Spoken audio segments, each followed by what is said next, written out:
اب ہم اس کے MCQs کرتے ہیں اور اس کی فلنگ دا بلینکس ہیں وہ کر لیتے ہیں۔ پہاڑوں سے گرتے ہیں پانی کے دھارے، کہ نوری فضاؤں سے دنیا بھری ہے، وہ دیکھو کہ سورج بھی نکلا ہوا ہے، یہ سب میرے خالق کی کاریگری ہے، جدھر دیکھیے نور پھیلا ہوا ہے، کہ شبنم نے پھولوں کے چہرے نکھارے۔ اب اس کے ہم MCQs کرتے ہیں۔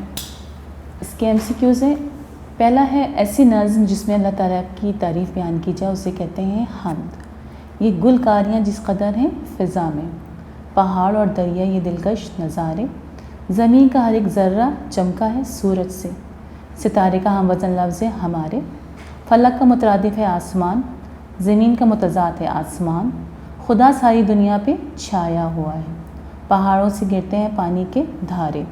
ہم کے شاعر کا نام ہے غنی دہلوی۔ اب اس کے ہم نے سوال جواب کرنے۔ پہلے بند میں شاعر نے کن دلکش نظاروں کا ذکر کیا ہے؟ ابھی میں نے آپ کو نظم کو وضاحت کی ہے، اس کا جواب یہ ہے کہ پہلے بند میں شاعر نے سورج، روشن ستاروں، دریاؤں، پہاڑوں سے گرتے پانی کے دھاروں اور پھولوں پر شبنم کے قطروں کا ذکر کیا ہے۔ شاعر نے اللہ تعالیٰ کی کاریگری کے حوالے سے کن چیزوں کا ذکر کیا ہے؟ پوری دنیا سورج کی روشنی سے بھری ہے، جس کی وجہ سے جنگل اور کھیتیاں سرسبز ہیں، ان سب چیزوں سے اللہ تعالیٰ کی کاریگری ظاہر ہے۔ سوال نمبر 3 ہے، ہر ایک دشت شاداب اور کھیتی ہری ہے سے کیا مراد ہے؟ اس سے مراد یہ ہے کہ جنگل سرسبز اور کھیت ہرے بھرے ہیں اور یہ سب سورج کی روشنی کی وجہ سے ہے۔ سوال نمبر 4 ہے، خدا ساری دنیا پہ چھایا ہوا ہے کہ مفہوم لکھیں۔ میں نے آپ کو اس میں اپنے لیکچر میں اس کو وضاحت بھی کی ہے۔ اس کا جواب بھی یہ ہے کہ سورج کے نکلتے ہی ہر سو نور پھیل جاتا ہے، جیسے اللہ تعالیٰ کی ذات پوری دنیا پہ چھائی ہوئی ہے۔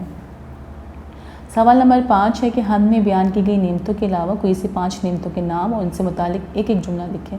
یہ آپ کی تخلیقی لکھائی ہے، آپ کچھ بھی لکھ سکتے ہیں، آپ کو جو بھی اللہ تعالیٰ نے ہمیں نعمتیں دی ہیں ہم ان نعمتوں کے بارے میں لکھ سکتے ہیں۔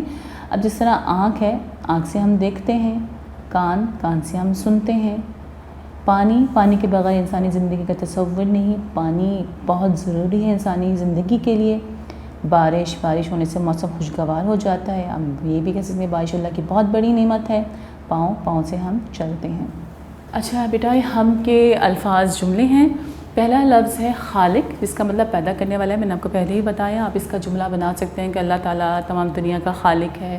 اس طرح دلکش، پھر شاداب، شبنم کو ڈیو ڈراپس کہتے ہیں اور پھولوں پہ شبنم کے قطرے بہت خوبصورت دکھائی دیتے ہیں، آپ اس طرح کے جملے بنا سکتے ہیں۔ فلک کا مطلب ہے آسمان، اللہ تعالیٰ ہمارے نبی کا نام فلک سے بھی اونچا ہے، آپ اس طرح کے جملے بنا سکتے ہیں۔ اب ہم اردو البے پر آتے ہیں۔ ہماری ہے ورک شیٹس 1 تا 3، ہماری ورک شیٹس 1 سے لے کر 3 تک ہیں۔ اس میں جو کانسیپٹس ہیں وہ آپ نے اس میں سب معرفہ ہے اور یہ کانسیپٹس آپ پہلے پڑھ چکے ہیں۔ اس میں جو نیا کانسیپٹس آئے ہیں وہ حروف تعسف ہیں اور مرکب الفاظ ہیں۔ تو اب ہم یہ جانتے ہیں کہ حروف تعسف کیا ہوتا ہے۔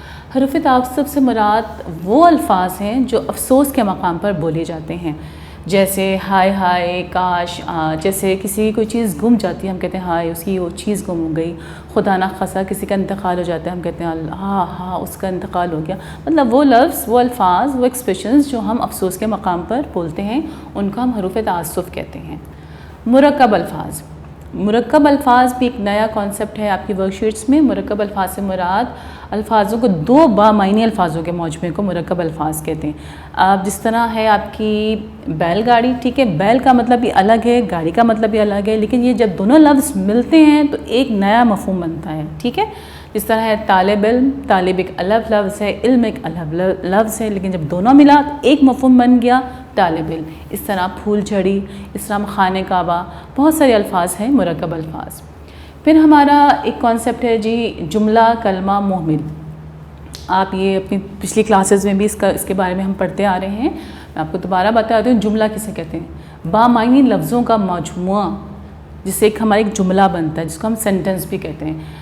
جس طرح سورج مشرق سے نکلتا ہے، میں پڑھتا ہوں، یا میں کھاتا ہوں، کچھ بھی اس طرح کے جملے جو بامعنی ہوں ان کو ہم جملہ کہتے ہیں۔ پھر ہمارا ہے جی کلمہ۔